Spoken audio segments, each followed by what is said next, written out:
The NBA playoffs have been a great ride so far. All 4 series are competitive as they can be.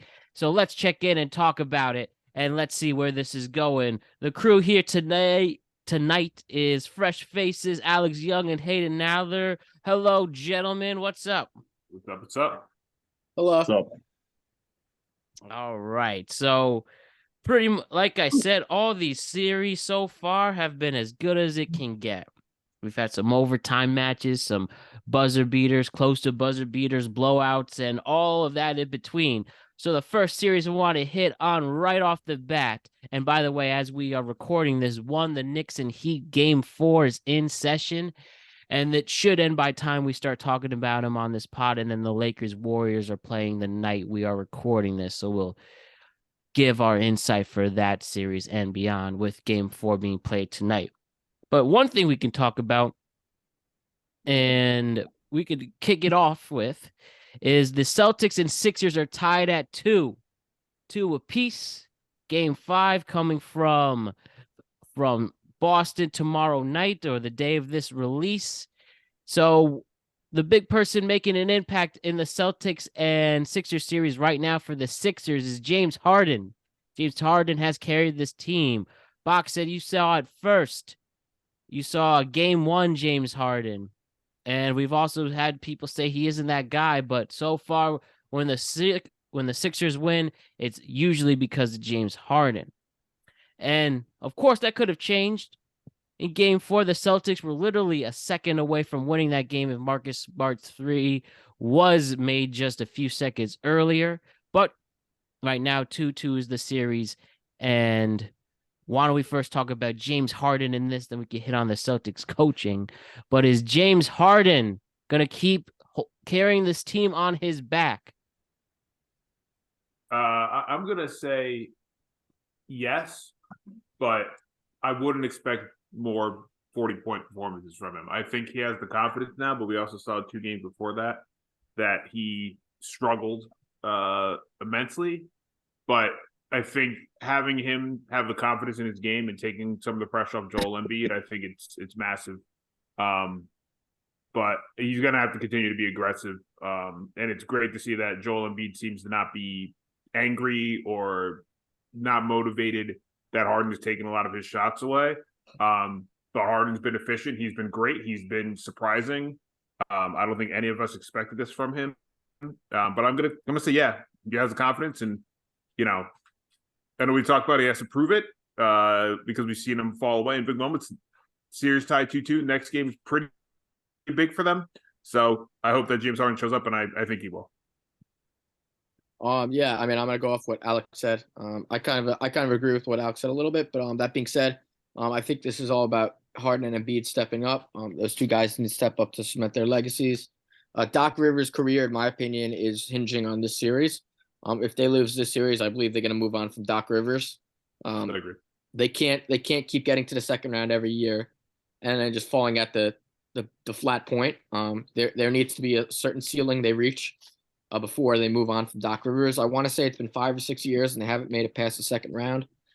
In a organization right now that is dying for a championship with James Harden and Joel Embiid, this is the final year for Doc Rivers. So I think they're kind of playing to save their coach's job, in my opinion.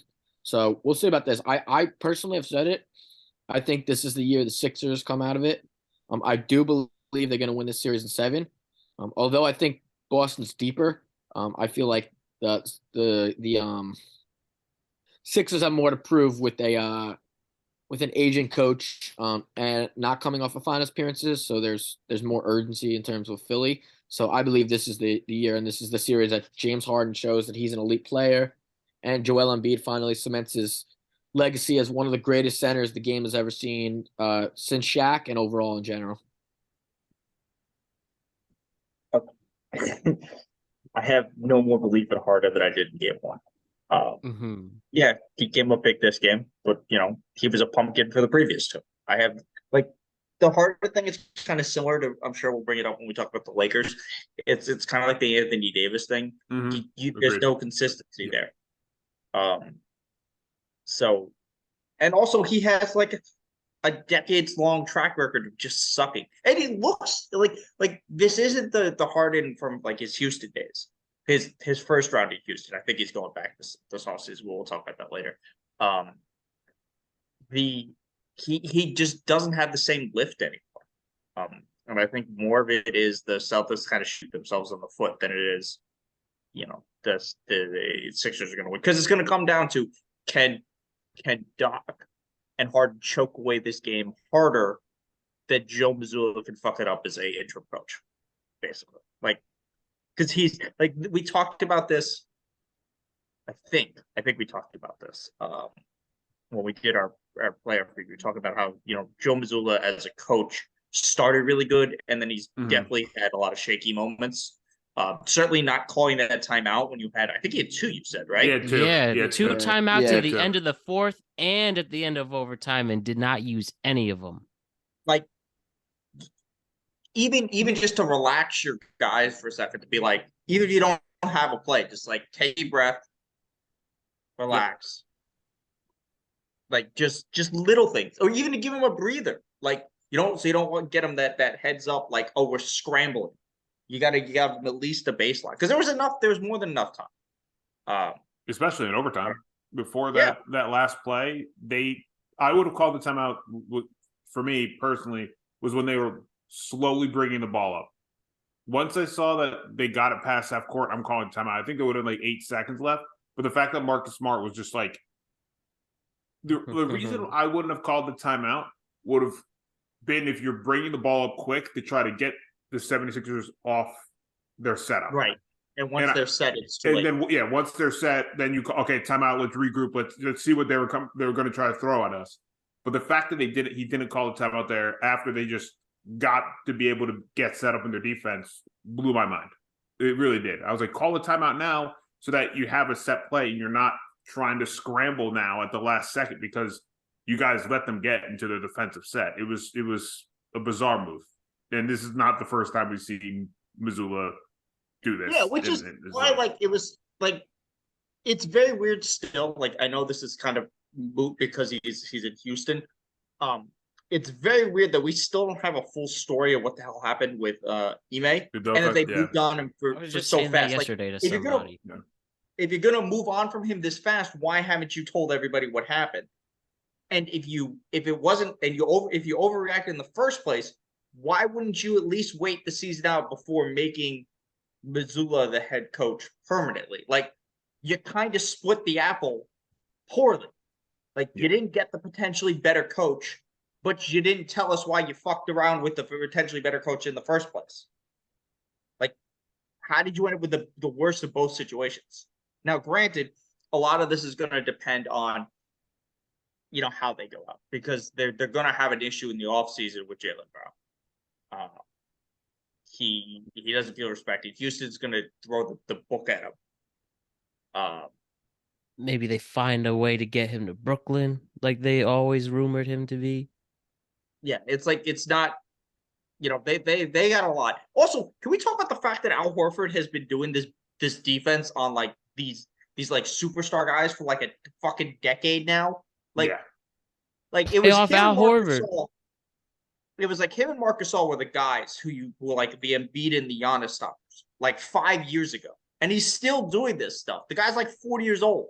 Yeah. I mean, I give respect to Horford too, but like there was, real quick, report Jalen Brunson just messed up his ankle in the Heat game. We'll talk about that in a little bit and see how it affects this one. I just looked up when I see him limping, so it's not good. Yeah, hit right on Caleb Martin for that one. But yeah, back to Horford. I mean, yeah, he's been great defensively. The thing that also was bothering me was that, and I guess it worked because it got into Embiid's head that like he wasn't aggressive towards the tail end of the fourth quarter there and overtime until like PJ screamed in his ear. What? Oh, Hayden, real quick. But you real quick, like you saw until PJ Tucker like scream at him that Embiid was just like letting Horford get him, like block him. He wasn't like going full at it, like, but he's giving Horford like that split second of extra time because like Embiid was like hesitant to like release the ball. So it gave Horford the time to read and react more. So I was like, Harvard did a great job on Embiid down the stretch there because he literally prevented Embiid from being as aggressive until PJ literally screamed in his ear, like, dude, freaking attack, please. And then he was like, oh, okay, like, all right, I'm good now. But he's been great. He's been great on Embiid. Crazy too. Like PJ shot the ball, like, and he scored. Yeah. There's some like insane statistic that they're like 19 and like 10 when he doesn't score. It's like some stupid number when he doesn't score any points because he doesn't. But he's out here shooting. I think the first 2 games he didn't even take a shot. Yeah, something like that. Definitely. Yeah, I can't remember what was it. Game 2 where he played 37. Whatever he played 37. Game 1. Game 1. And I was talking about he didn't take one shot in 37 minutes, and I'm like. Even me, I've never played, obviously, NBA ball. Like, even me in 37 minutes, I feel like I would try to attempt a shot. At some point, you're going to be like, it's my turn. Yeah. Yeah. Like, you think he would have, one clean basketball look. Science. Yeah. Like, he had one clean look, and he just kept on passing it off, which is why I'm like, it's just crazy to me. But he also had that clutch and 1, too, so, like, props to him. That was the only shot I saw. Yeah, like, he got the clutch offensive rebound, put it up and 1, kept the team in it. Like, he's been solid too. He's been, the vocal. I mean, he doesn't obviously show up in the stat sheet, but he's valuable to that 76ers team.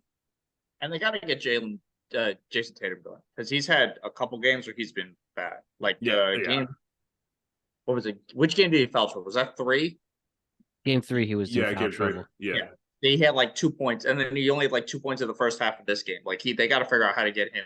It's weird too because he's shied away in moments too. It's not the first time we've seen Tatum fall apart. I mean, for me, I think Boston has a deeper team actually. I think they have more depth. I feel like their depth will come through at one point. If I were just going by the teams and not based off the gut feeling I have of the amount of pressure on both teams, I would probably say Boston has the edge. Because I feel like Boston's a little deeper at the guard position, and I think they're a little deeper at the guard position. They have more versatility. But that being said, I think the series is all about Harden and Embiid, and I feel like those 2 guys are going to really propel Philly to win this series. But I think it's going to be in 7. Yeah, I mean, there's also the chance of like when we talked about last year, they got for them to beat the Bucks in 7 without Chris Middleton. We got literally the best game of Al Horford's career, and then the Grant Williams game where he went like 7 for 18. Yeah. So like. It is possible that either of those things pop off again, or Malcolm Brogdon goes crazy, or they remember that they have Derek White, because this has been a thing like that he's had issues with all season. Is Derek White is really fucking good, like as like a third option on this team. You want to know what I think could be an X factor? This is Marcus Smart, because he's going to be the guy who's going to be kind of responsible for guarding the perimeter, and he was a defensive player of the year last year, so I feel like he actually could be an X factor in the series in game 6 or 7. But I feel Smart is more defensive. White would be more of the but you're gonna have to defend. You're gonna have to defend Harden at the perimeter. You're gonna have to take away his. So it's gonna be a combination of Smart and White. And White's not a bad defender either. I mean, Smart's the more he was reliable. Like when he was in San Antonio, he was like leading the league in chase down blocks. Yeah, he had some crazy. So he's not like a mediocre defender. I mean, that's why the Celtics are obviously the deeper team. They have players that can step up at any given moment. But I mean, I agree with Derek White has to help out offensively too, because especially on nights Tatum's off. And also, just as Bach mentioned before, is the Mazzulla factor. Despite all of this that can happen and how well this team can mesh, can either Mazzulla's rotations or his play calling be responsible for them to mess this up? Would you have enough? Basically, my question is, do you have enough trust that Mazzulla will let them do his thing, or will he just back off? I mean, he has. I trust Mazzulla actually. I don't know about you guys. I mean, I think in his first year, they're arguably better than they were last year. I trust Mazzulla completely. I feel like he's done a good enough job to leave me full faith in him. I mean, it's just the late game execution for Mazzulla is what bothers me right now. It's not the rotations. It's not how he calls the game early. He trusts his team and he relies on the team. It's just some of the late game stuff that bothers me. There's also the coaching staff too, because there's like 20 assistant coaches on like staffs these days. How is no one just screaming at Mazzulla to please call a timeout? Like I know Mazzulla has final say, but like we've seen it this year, that late game down the stretch, this team just sometimes needs to settle down. So just like he needs to step up, because Doc, as as much pressure is on him, could outcoach Mazzulla. And, we're seeing it now in this Heat Knicks series, like Spoelstra's outcoaching Thibodeau. I wouldn't say that. Can happen there. I wouldn't say that. I mean, just how Spo's changes rotations and it's worked. It's impressive. But I'm just saying with Mazzulla, it's just late game execution there because they should have walked away with a win in that last game, and it's some of the stuff I agree with that. Yeah, and we'll definitely hit on the Knicks and Heat a little later on, but yeah, it's really interesting to see. So with Game 5 being tomorrow or tonight, with Game 5 being played on Tuesday itself, Boston is opening up at 7.5 points at home. Who do you think wins this decisive Game 5? And we know the stats. Usually, in a 2-2 series, the team who wins Game 5 usually pulls it off. And who do you think is going to make that happen in this game? I'm taking Boston in Game 5, but then I'm taking the Sixers in 6-7. Okay. So you do think that the Sixers will be able to pull it off at a Game 7? It would be in their home building, so I do. No, when it would be in Boston's home building, Boston's higher seed. I'm gonna go. Sorry, you're right. I'm gonna go with Boston in this next game. I think Tatum's gonna finally have his back, not his breakout, but get back to doing Tatum things at home. I do have this probably now going to 7 because I have just a weird feeling about Game 6. But I think Boston's going to take the series overall. But I think Boston at home tomorrow, hopefully, is a place to reset. They lost a close battle, so I'm expecting them to play better come tomorrow at home. All right. You are muted, fresh faces. You stay one more time? No, I wasn't. Can you hear me? Yeah, we got you now. For a second, we couldn't. It didn't pick up what you said. Yeah, it's because I'm using my laptop because my other mic broke, so I might have been too far away. Yeah, I have Boston.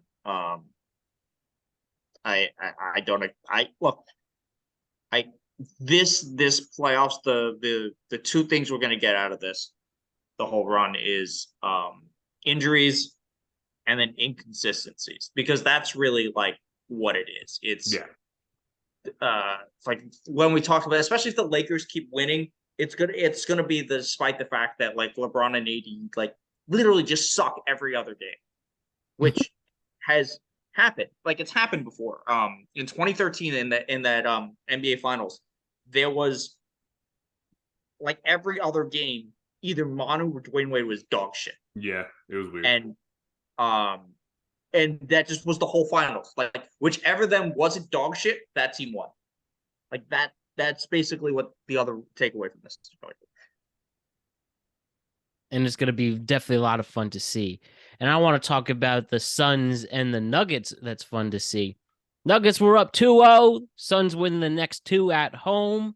At Game 4 in particular, when you have Devin Booker and Kevin Durant playing to their potentials, no one can stop them. So what do we think about the Suns making this comeback and tying this series, and how much does this affect what's going on? Last week, it seemed the majority of you guys felt that this was the Nuggets series to win. Do you still feel that? Do you still feel that is the same case? Yes. Yeah, so, I agree with that. Let me preface this. I didn't watch. I didn't watch Game 4. I was actually playing basketball. I had a game that night. I did watch the end of Game 3. So the end of Game 3 very easily could have gone to Denver. It was one of those games where they just were like shit just rimmed out, or it was short. It was like, it wasn't like they were taking bad looks and missing. No, they got good looks down the stretch. Yeah, it just didn't fall. So this could have very easily been a 3-1 series. Now, on the other hand, Devin Booker decided he was going to play 2K with all the sliders turned up and has scored like 90 points with like 7 missed shots in the last 2 games. I don't know what you do to that. Basically, I think the answer kind of has to be just let him cook. I think you go back to one-on-one defense. And my reasoning for this is he's going to beat you with the pass, and he's developed enough that he understands how to do this now. Just let him go. I think you just let him and Durant go off, because unless they're going to average 50 for the rest of the series, you just clamp everybody else. Because it's not like the Nuggets can't score. Like they're a good Jokic scoring had team. 53, 51. What did he have last game? 53? 51. Jokic had 51 points. Oh my god. Yeah, Jokic had 50. Yeah. Right. It's not like they can't score. I think he has to do a little bit better job of pacing Jamal Murray, especially in the end. I think that's kind of why they lost game 3 is Jamal Murray was tired. But you can't. He can't double Durant and Booker anymore. I mean, maybe you can double Durant, but I don't think you can double.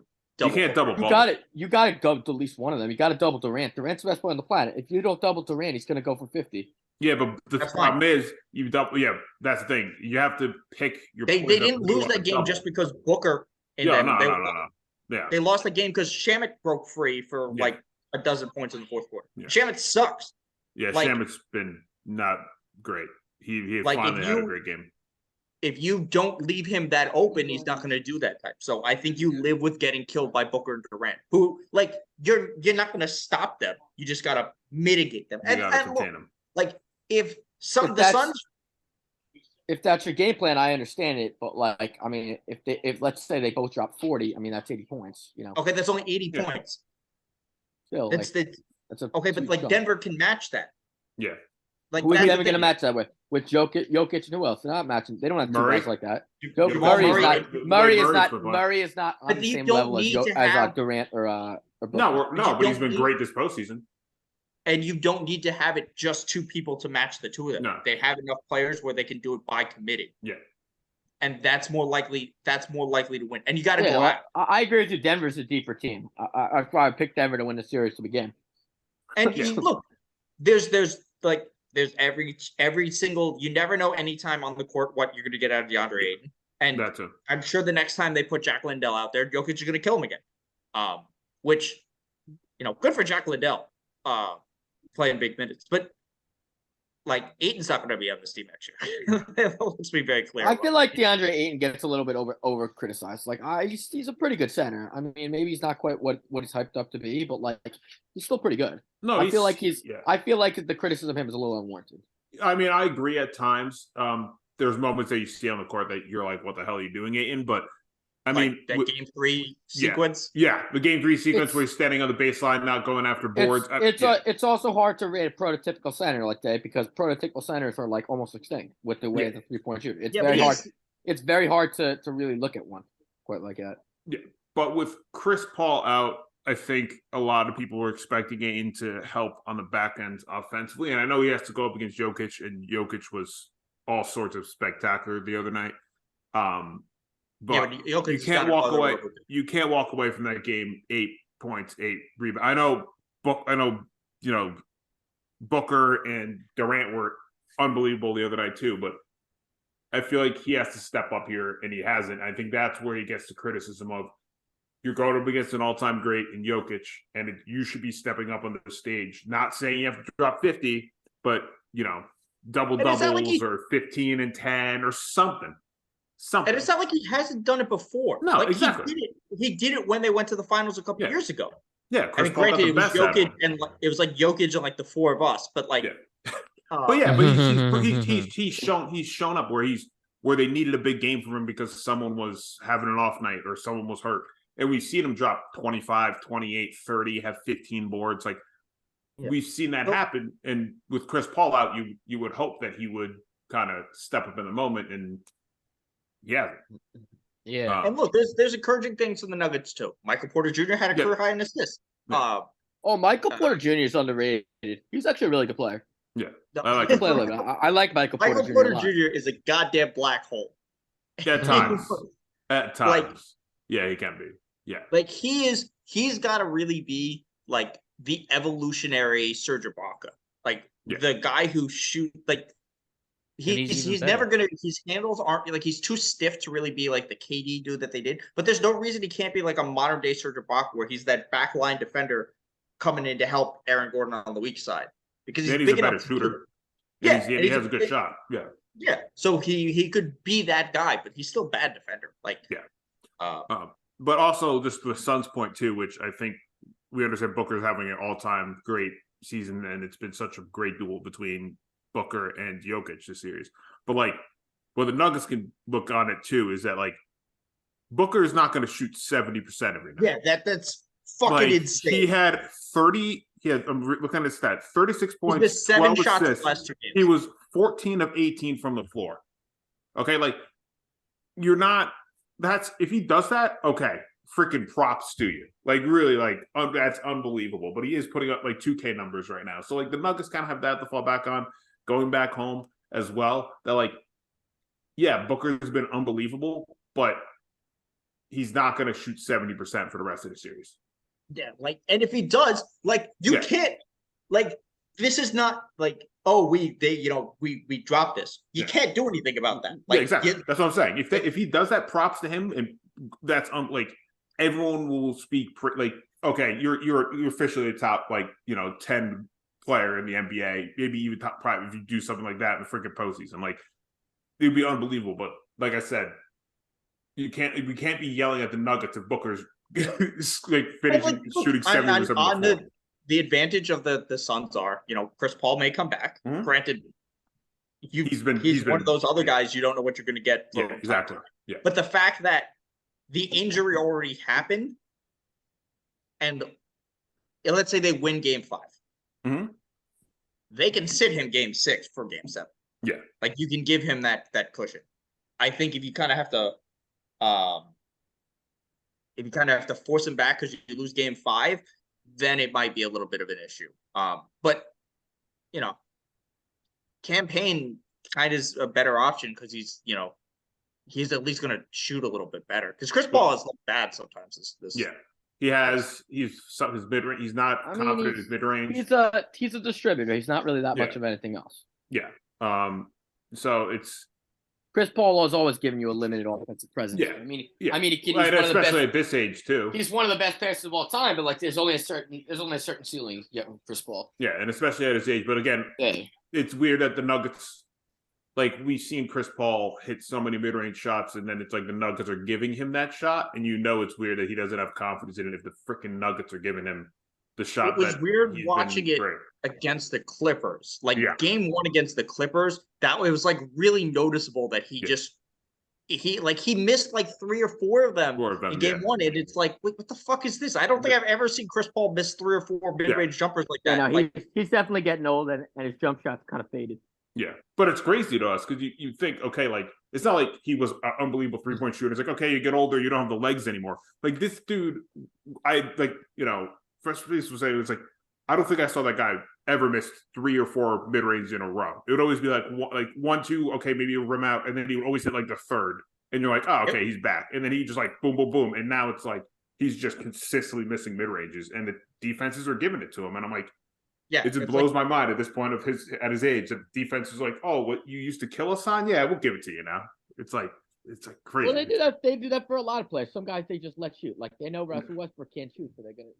But he was consistently never a great shooter. At least Chris Paul had seasons where his mid range just was up. Chris Paul's never been a great shooter for the mid range. Yeah, for mid range he was. For not as a 3-point shooter, but for the mid range he was usually efficient.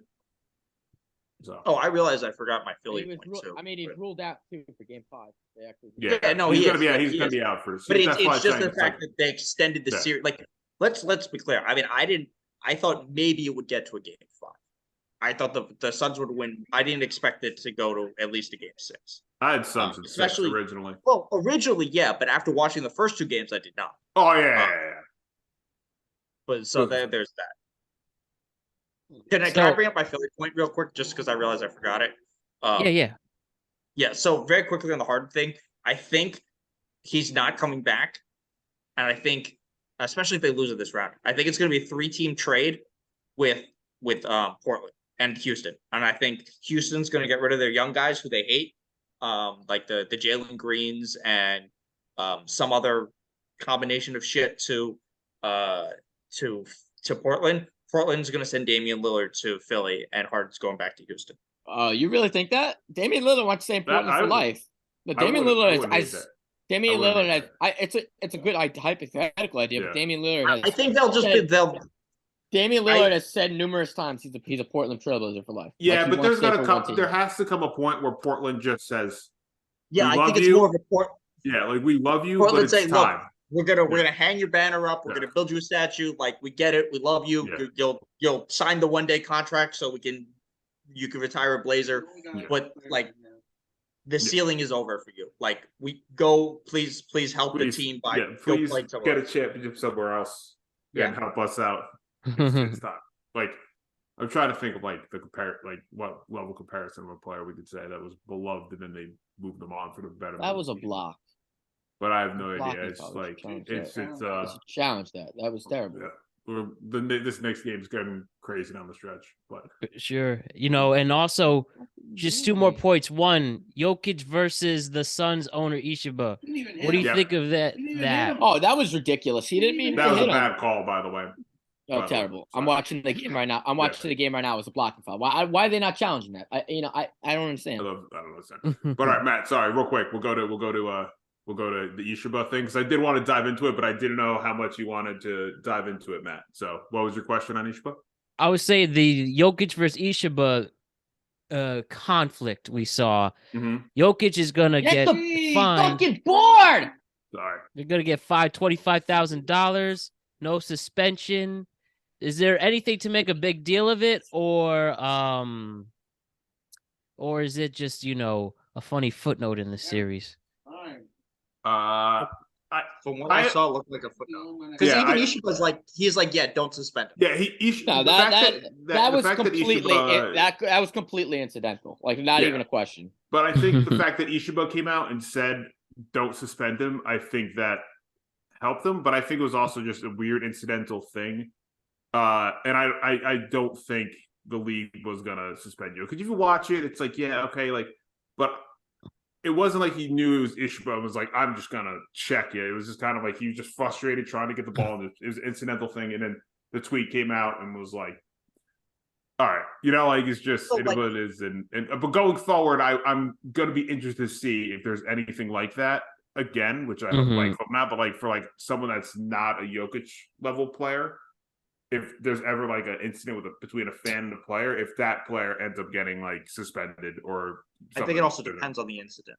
Yeah, that's what I'm thinking too. Not I'm not talking Mouse at the Palace. I'm talking similar situation where a fan might have choked something. The player is like Shannon Sharp versus John Morant's dad. Yeah, exactly. Yeah, I don't it depends. Obviously, it depends on the player because if it's fucking DeAndre Jordan, who gives a shit? DeAndre Jordan. Why is DeAndre Jordan off the court? Even still in the league, DeAndre Jordan? Yeah, he is. Yeah, isn't he? He's second with the Nuggets, isn't he? Finally, he gets a rebound and he knocks it off his foot. And then look, it is what it is. It just looked like a goofy thing. Because also considering what we've seen from the sack taps during this playoff series, this doesn't seem like something that they're going to suspend it. The only guy who got suspended was Draymond, right? When he curb stomped Draymond. Draymond's been the only one that's gotten suspended so far. Yeah. They're not going to suspend him for the playoffs. I agree with you on that. Yeah. It's especially for this is not a and like I said, the fact that Ishiba wasn't pressing the suspension I think really helped for them. That he went on Twitter. It was a great game. I don't want to see him suspended. It is what it is. If he was if he called the league, he's like, hey, yo, fine him, suspend him. If you want to find me, get him out of I don't want to see him. Then I might have been his clear. But the fact that he went out and was like, yeah, it was just an incidental thing. Great fight, great battle of a game, no issue. Don't suspend him. And he, it was he was kind of egging it on. No, he the guy ran into him. The guy he didn't even mean to touch him. It was I think it was just the whole Jokic wanted to inbound the ball quickly and get the ball. Ishiba held it for too long. Yeah, Ishiba was kind of gripping it, and then he then the ball got loose, and then right after the ball's in the air, you see Jokic kind of extend his arm trying to get him and just kind of hit Ishiba a little bit. Ishiba kind of sold it, whatever you want to say, but it's also Jokic, who's a big man. So he just hit Ishiba. I think it was all just kind of incidental in the cup. If it would be a different story, if the ball slid out of his hand, he looked at Ishiba and just kind of elbowed him, or whatever happened. If he did the same thing that he did to the Morris brother, I can't remember which one right now, where he just charged at him and threw a bowstring at his back, then we're talking a completely different thing. But I think it was just this weird incidental bang bang thing, and that's why it's not as big of a thing as On an interesting point with them, I think we're at the point where the league is kind of like done where they're trading for them like as the enforcer type.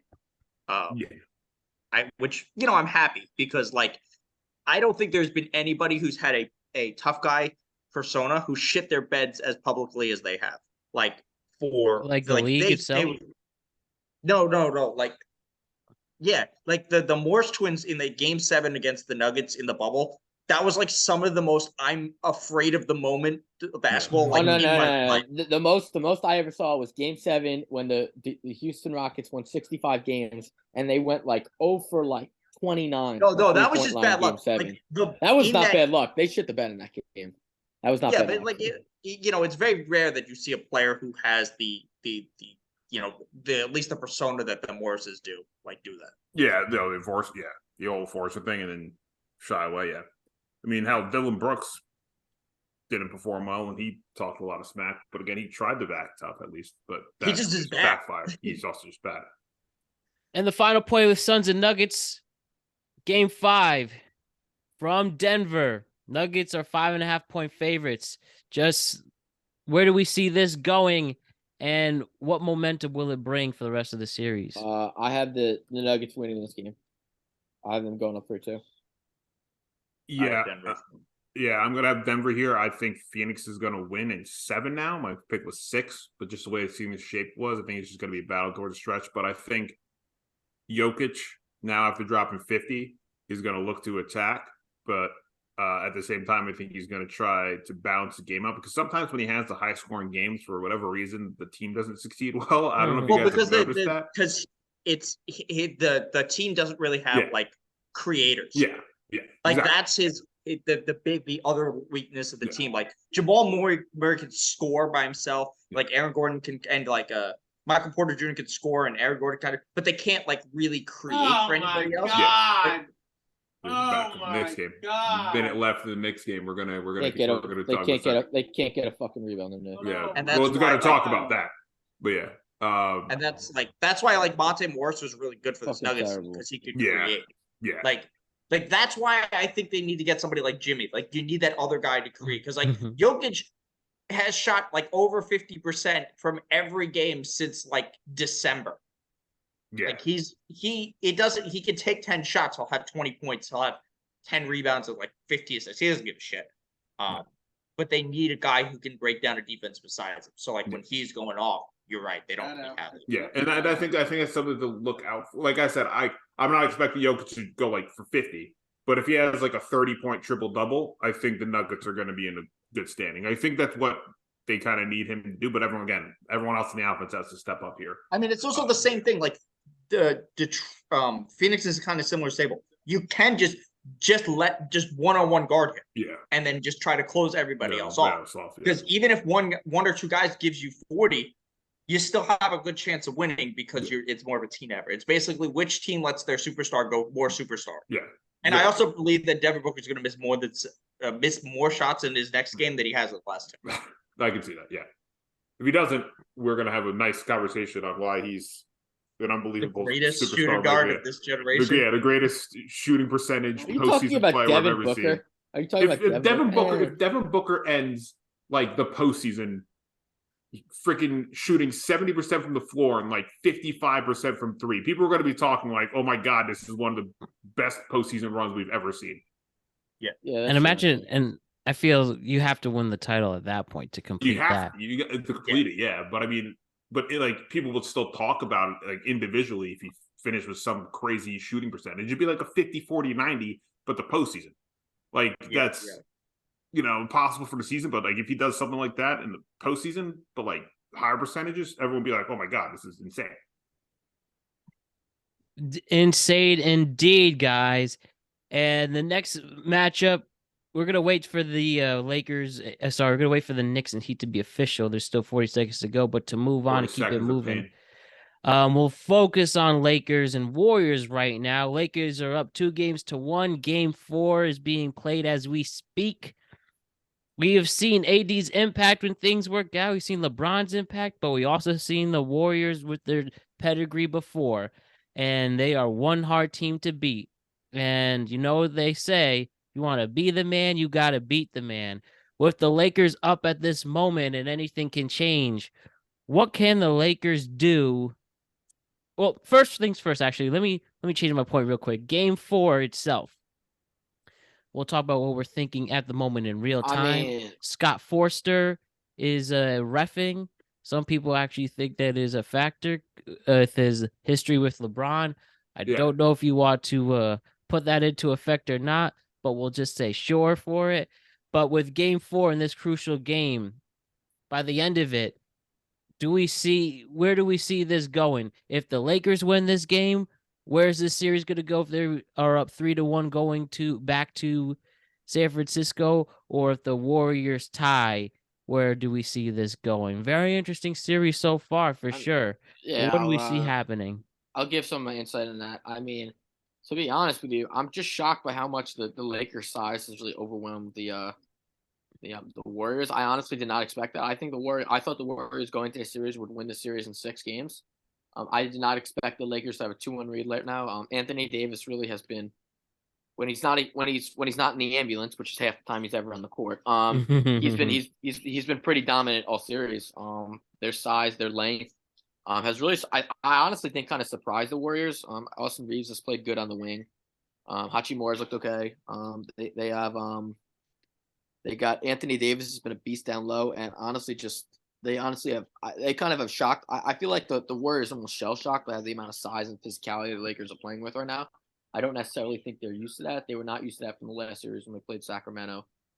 So it's definitely been a challenge for them. Like at 2-1 right now, I think actually the Lakers will probably win this series. Actually, even though I had the Golden State Warriors at the beginning of the series, as of right now, I think the Lakers are going to win tonight and make it 3-1. If they win 3-1, I kind of want the Warriors to win just because they haven't done it yet. And at this point, they're kind of like, you know what? Let's just do every possible way to win a fucking series because we've never done it. 2-0. We just did it. Let's do a 3-1 victory. Like, especially if they do a 3-1 victory over LeBron, that would be just fucking crazy. Adjusted, yeah. Man. Also, they haven't seen Anthony Davis. Like, they've seen Anthony Davis like one time. Not like this. This is a different version. This is the Anthony Davis this is not that much of a different version. They haven't seen him since he's looking pretty the good in beginning of this run. They saw him first game in this is about to be game 4. He's looking pretty good in this series. They haven't literally seen Anthony Davis in the entire the run, of Dynasty run. They played one series. And he averaged like 30 and 20 against them. But they haven't seen him. They haven't seen anybody who even resembles this type of gangly size. Basically since 2016, whenever they played that Thunder team, when the last year KD was there. That was the last time they had somebody where they actually had the size to really bother them in this way. The Lakers still don't have an answer for the Steph Curry pick and roll. They can set the screens up higher. They can utilize Wiggins more. They can just let Curry go one-on-one on whoever is trying to guard him. So it's not like Denver or Golden State doesn't have options. I think they're more likely to be consistent from game to game since the Lakers are relying on Anthony Davis not being terrible. What did you say? You want to break the record. And LeBron, not being old for a while. They have more options to do stuff. At their heights at this point, I still think Steph Curry if they're playing at their best, Steph Curry is still better than Anthony Davis. I agree. And with that. So it's it's not I don't know. It's a coaching thing. It's a health thing. This Lakers team is just. They can go after D'Angelo Russell more. D'Angelo Russell can't guard anybody. He can't stay in front of Wiggins. He can't stay in front of Steve Kerr. He probably can't stay in front of Steve Kerr. He can't stay in front of Steph Curry or Klay Thompson. Where are you going to put? And so he's one of their better offensive players. They have options more. And Steve Kerr's a good coach. He's probably the best coach left in the playoffs. It's either him or Spo. Also, last man standing of the last 4 NBA head coaches have won a title, and then will all have been fired except him. Fun fact. Well, yeah, but he's not getting fired because he's Steve Kerr. He's never getting fired. He's not getting fired. He's going to be Popovich 2.0 at this point. Oh yeah, this is a funny footnote I was mentioning, but yeah, you make it like these points. Like I think this one Warriors franchise is the one team in all four major league sports that you really can't count them out in any circumstance. Well, it's kind of like the Chiefs. Like until you beat them, you haven't beaten them. Exactly.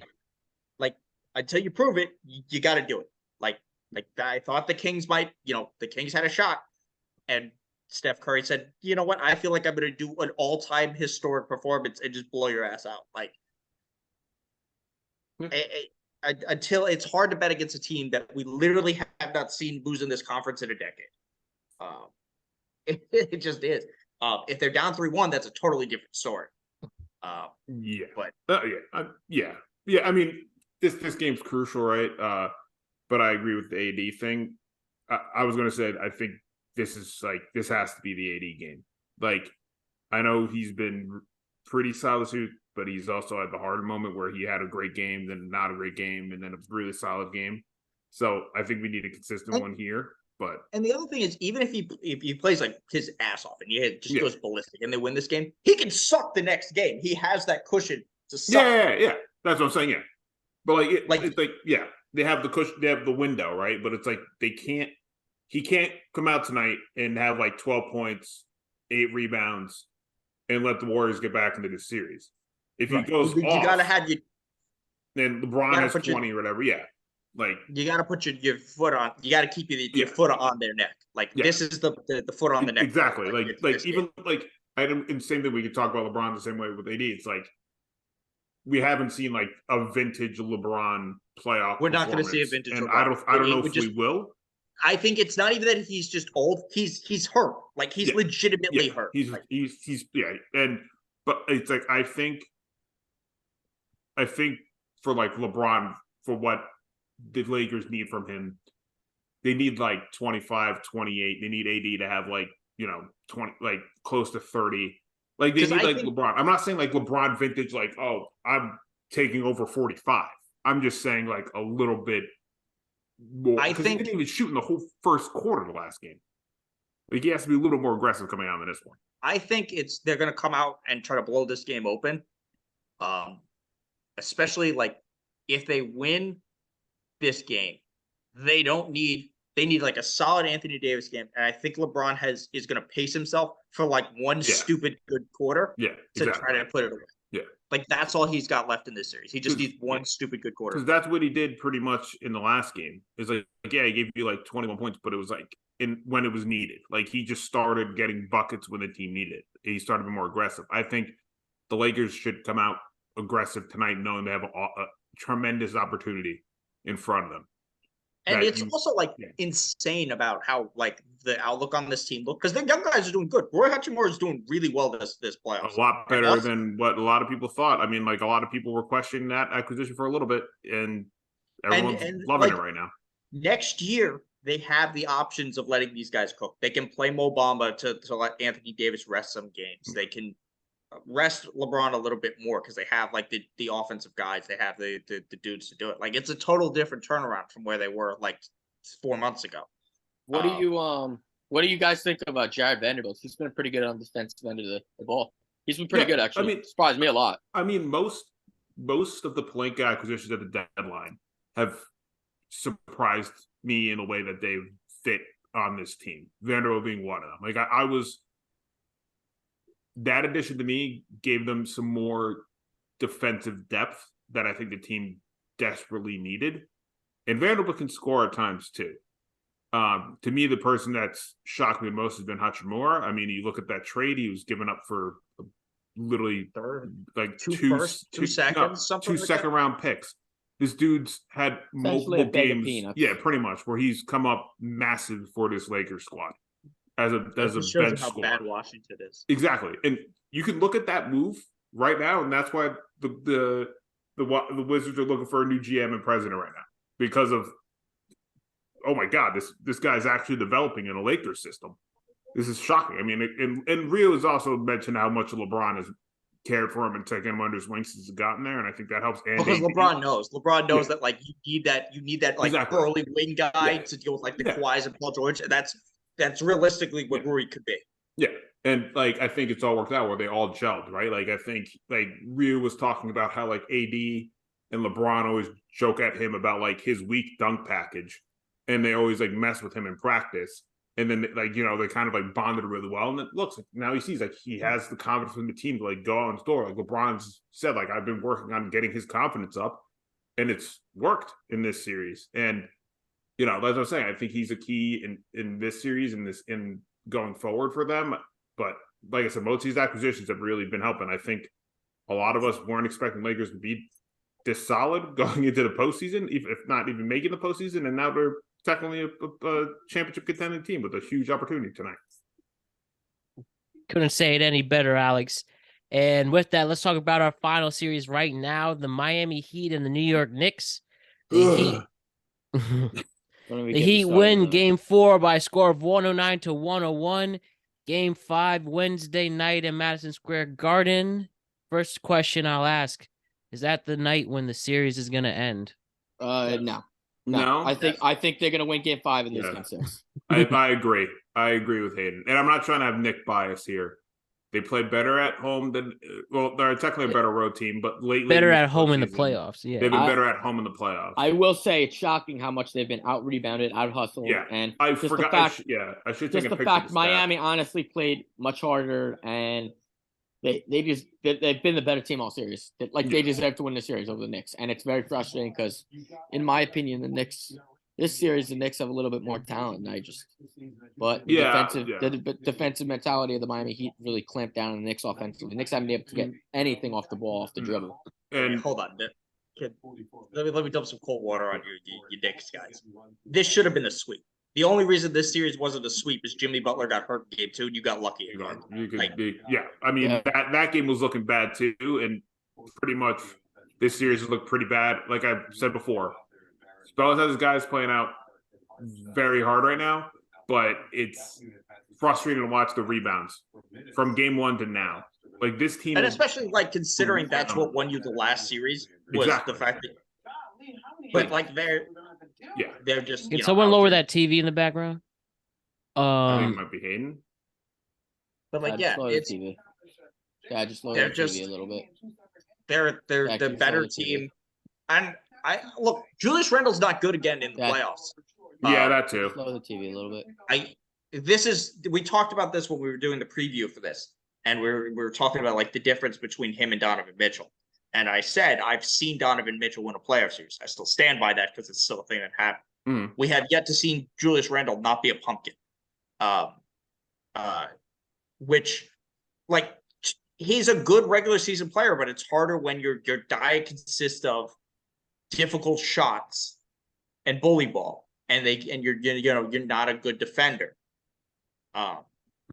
It's a tough series for him to be in. So I don't know what they do with him this offseason. The good news is, at least for Knicks fans, like this is the best way for them to go out. You're not going into this. They arguably lost to an inferior team. No, if you're going down the line of where you're picking like the best players in the series, the best Nick is maybe the third best player in the series. Like that's where you're looking at. Like they were not the better team. Bam. So they have Jimmy, Bam, and then Brunson. Maybe Brunson over like Kevin Love or Caleb or one of the Struces and stuff. Like they weren't the better team. This is the best possible outcome with them because they're not going to be like, oh shit, we're right there. This is a good step. They need help. That we can now build off of, and maybe guys will actually come to New York, not just because it's New York, but because we actually have a team that's worth like guys coming to. Like you have, and maybe teams will be like, hey, I want to go to New York instead of saying, hey, I want to go to Miami. I want to go to Philly. They have the assets to do that. So this is the best possible way for them to do it. It's like, hey, we got this young, hungry team. Maybe we overchoose the first one, but we understand like we can now build this internally. we're gonna bring back Josh Hart. Quigley's gonna get better. Maybe we package Obi and something. Maybe you sell high on Barrett. Maybe you sell low on Randall. Like there's stuff here. This is not them coming in thinking, oh shit, we're right here. Let's trade 3 first-rounders for like DeJounte Murray type shit. Like that was the analogy that they didn't want, was them being that Hawks team.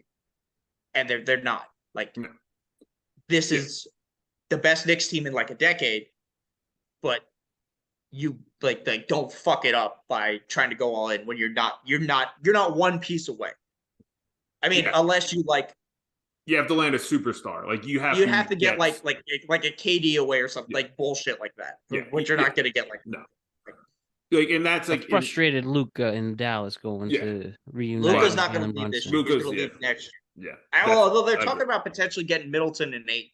Although I don't know. Yeah, I don't know how that works. But yeah, I agree.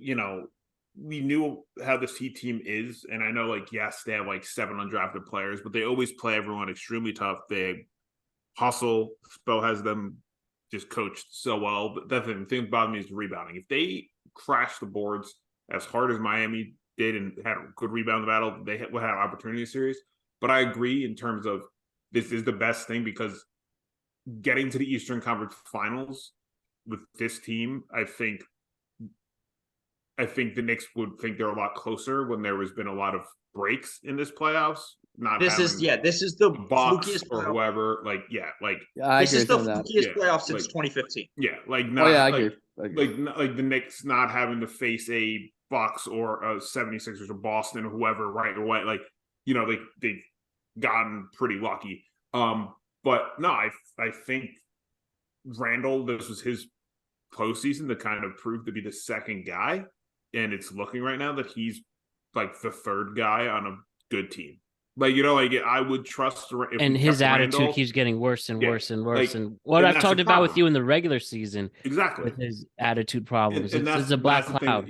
And that's the thing that's like scary to me is like, I don't know if they can convince him, if they bring another star in, that if he was okay to defer to be the third guy. Like, and I'm not trying to go because the old LeBron, like this is, I'm just talking about if you look at like the old LeBron Heat teams, like it took a lot for Chris Bosh to be like, okay, I'm the third man here, but he did it to win championships. Not saying like the Knicks are anywhere near that, but like if they brought in another star and they somehow kept Randall, like I wonder if he's like going to be okay with that. Like I have less touches. I guess I'm one of the leaders, but like I'm not scoring as high because you can't trust him in the postseason right now. And I know he's been banged up, but this is the second straight postseason that he's played below his regular season stats. You can't trust him as a number one. Everyone knows that. No, but that's the thing. Like Brunson's technically now the number one, unless they get someone in the offseason. But like Brunson's now RJ is the on number 2. My problem with the Knicks is that this series, 3. This series that the Heat have that one closer, Jimmy Butler, that's really that one player who can hit a big shot. The Knicks don't have that real, like, they don't have that guy. They don't have that sniper. Like, they don't have Jalen Brunson. Sorry, nice player. He's not Jimmy Butler in the clutch time. Julius Randle's not that guy.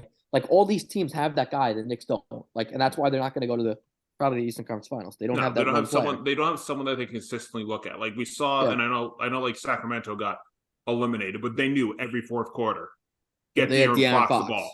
Just get him the ball, he'll make plays. Like the Knicks don't have that going. Like every other team. Well, it was Brunson last series. But Brunson did every other team in the playoffs right now has that one player. Like the Suns have Durant. But again, or this Booker. is a thing that has generally happened if Brunson is your best player. It is hard to win a championship, especially now when your best player is a small guard. Like it's almost like never happened. Like the only exception you could really argue is Steph Curry, but he's just so absurdly good at shooting that it changes everything else anyway. Like, and he also had Klay Thompson to be a solid closer for him too. Right, like he needed to. Like your best player being a small guard will cap. Like AI was probably the best at it because he was the one who got to the finals. Yeah, but like you have to have either a wing or a big guy who can do it. Agreed. And it's not like they can't go get him. I don't know who it would be. I don't know who it would be either because it's gonna be interesting this offseason on who gets. Well, I hear that they're in the They're in the works for Luka or Giannis. Those are the two guys that they're looking at. Yeah, everybody's that are linked to the Knicks. I've seen the Giannis rumors, but I don't think he's leaving. I don't think he's leaving either. I can't see him leave there, especially with like the Supermax deal. Like, I don't think he wants to. I don't think he wants to either. I think he enjoys being in Milwaukee. Too much for him. Yeah.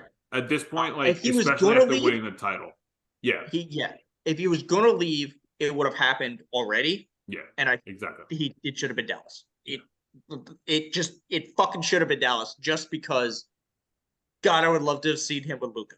That would have been so much fun. It would have been but Luka, I think, would be the next person. Luka's the next big guy who's going to move. Because like the only guy who's like close to that is Cat. Yeah. Like he would be. Luka and Cat are the next big names to be. I don't know. Luka's probably not going to move till after next year. I think he's going to give it one more season, depending on if they bring back Kyrie and whatever they do this offseason. But if they don't add any additions, I think that's it. Yeah, pretty much. He's probably, and depending on what they have with this pick too. Like if they have the 10th pick, they're probably going to shop, which is a mistake. Yeah. Because what are you building around that? If you're shopping that pick, like you just have Jaden Hardy. Like you need some young guys to build up. Like this is they're guys like this that teams luck into and then this has happened like with LeBron and it kind of happened with Luka, where they're so fucking good that you can't tank. Like you can't build around them. No matter what you do, you can't. Like because they're like a baseline is like 40 wins. Yeah. And so so the first round picks aren't as reliable. And they swung and they missed. Like the Porzingis trade on paper made sense. The Kyrie trade, at least offensively, made sense. Defensively was a disaster. Yeah. Like letting Brunson go for nothing, like not even doing the sign and trade was a mistake. Like you, at the very least, if you're going to lose something, you need to get an asset back for it. Yeah. So I don't know. I don't think Luka's coming to New York. Because even let's say he even says, okay, I want to be a trade. Somebody like Oklahoma City or fucking Utah or New Orleans is going to throw 11 first rounders at them, and it's not going to matter because they're not theirs. Yeah, that's true. So yeah, it's going to be interesting. But like I said, with the Knicks, we've seen the Heat go on a run like this before, so I'm not going to be upset if the Heat advance, just because I think the Knicks are learning a lot of hopefully valuable lessons on what they need to do in terms of roster construction going forward. Trade for Jimmy Butler in the offseason when the Heat blow it up if they don't win the title. And if you're going to have Thibs there or not, too, that's the question. Well, yeah, Tibbs is easier to replace than like Bud, because Tibbs isn't as good a coach. Yeah, the thing with Tibbs is that every stop he goes, it's like he has like a few. He's a good he'll make your team respectable. Yeah, like exactly. You're probably not going to win a title with him if you're asking him to build a shitty team up. Like maybe he could take a team over the hump, but we haven't seen it. But like you're not going to be a bad team. Like no. He's a good steward coach for a couple years. I think he's a good coach for teams that have a good mix of veteran talent or a lot of veteran talent, but for like a younger team, we've seen that fall apart real fast. Well, he's done better here than he did at like Minnesota. Yeah, no, I totally agree. Like I think he's done a really solid job here, but like I don't think I'm not going to say he's not the guy, but I don't think he's going to be the younger players right now don't necessarily relate to his mentality of grind it out, and it's not running players to the ground. And also they don't really not fit. Necessarily. Like Obi was not a good pick for them.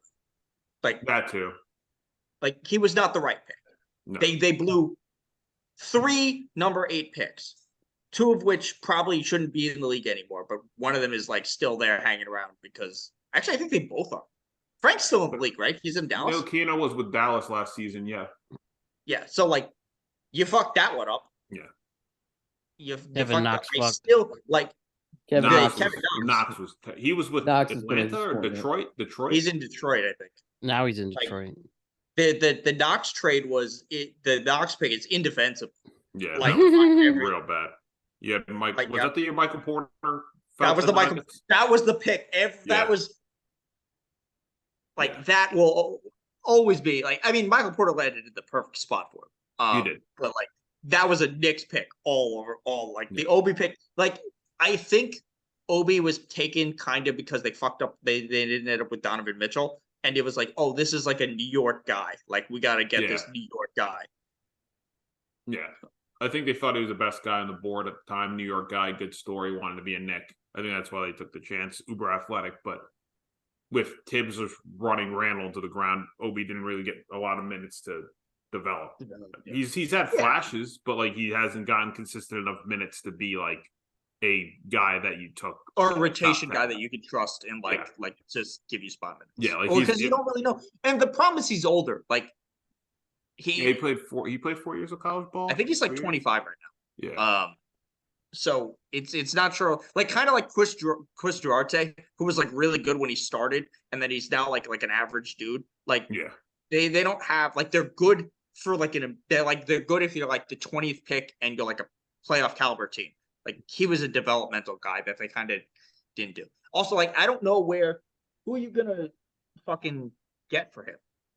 I mean, maybe I don't think Budenholzer's coaching next year. I imagine he's gonna take a year off. I think Nick Nurse has more attractive options. I don't know who else is even like. I saw Kevin Ollie's up for a job. He's they want to go to college in there. Where is he a finalist for? He's a finalist for Detroit. Detroit. Detroit's not going to hire him either. Detroit's not going to hire Tibbs either. He would be bad there. Oh, he'd be horrendous there. But like, so like obviously there's like younger guys who you could like pick off a bench. I'm sure there's another Popovich assistant somebody could steal. There's somebody. I imagine the Celtics are probably going to change up their coaching tree just because I'm sure a lot of it is they lost the coach too. Yeah, they lost Damon Stoudemire too to college. He got hired as a college head coach. Look, I would say if you're going to make a splash because you're the Knicks, hire Becky Hammon. Because that would be fucking crazy. Tibbs is going to be here next year. Tibbs going to be here. Yeah, I think Tibbs will be here next year. But if there's any sort of, he can't have a year 2 again as the dictator. Like you can't be the 5th seed and then not make the play-in. Like we can't have that like happen last year with Randall was terrible. Like you can't have the repeat. I don't think they're in the level where they would be there because I don't think the East is good enough that there's going to be enough teams to push them down. Like who is going to improve next year that's going to knock them out? Maybe Chicago. Maybe I don't trust Toronto because I don't know what they're doing. Yeah, maybe Toronto. Not Minnesota. Well, they're watch for a team that's honestly, I think Orlando's going to improve. Orlando's going to improve. Yeah, because they have Paolo. They got they have Paolo, and they're going to have another top. They're going to be better next year. I don't know how much better, but they're going to be a little. Are they like they're probably going to be playing good next year? Yeah, they're playing good. They're definitely they'll be playing good. The way they played in the second half, they'll be playing good. And the Wizards are going to just perpetually be 7 through 10. 10, yeah. Somewhere. Like, yeah. So, like, I don't think they're really in danger of doing it. I think the only reason they end up in the play-in is, like, Brunson gets hurt for, like, an extended period of time. But, yeah, it's got to be – you have to prove it against a better team. Like, if they run into, like, Philly or Milwaukee next year and they get routed again, or they get swept, or they like lose in 5 and it's like a fluky game that they win, then they'll probably make shakeups. But this is like we've talked about this. It's congratulations, you had a better season than anyone expected you to. Yep. Jalen Brunson is better than you. My concern is that this is going to be a mirage and that it's not going to be sustainable this year. Like they had one good year and then next year they're going to be crap after this. We've seen this in the past where they've had a good year and it's like they haven't been able to sustain it. Yeah. We have to see. Okay. It's gonna be interesting. We'll see. Yeah, I think this team has more heart than they did like 2 years ago. Like, I agree with you. Oh yeah, no, their roster is definitely way better than it was 2 years ago. And I think, but again, they gonna stay where they are between 4 and 5, or are they gonna be borderline play? Like, all right. So let's ask this: if they're not going to make a trade, their path to get better is you actually hope RJ pops off. Yeah. Like that's it. You need him to develop even more. And that's like that's their only way forward. Like you can't Mitchell Robinson's not going to get anything. No, he's what he is, which should be a double. He'll never be able to shoot outside of 3 feet. No. He'll probably have a month where he remembers how to not foul people. But like that's it. Like I maybe like I can't imagine Emmanuel Quickley is going to be that much better than he was this year. Maybe Grimes gets better. Maybe they actually play McBride. But like it's RJ, right? Like that's the only. If they don't do anything to upgrade the roster, then they would need RJ to step up even more. Well, that's for sure. Something's got to give, boys. When it comes to the New York Knicks, if they extend the series, great. If not, reality will sink in. And it's up to see if Leon Rose will take responsibility and take this team to the next level. All in all, time will tell. But with that, we've hit on our series. We'll check back in a few days and ultimately see where the rest of this postseason is going. Great stuff. Hayden, Alex, and fresh faces. We'll see you soon. See you guys soon.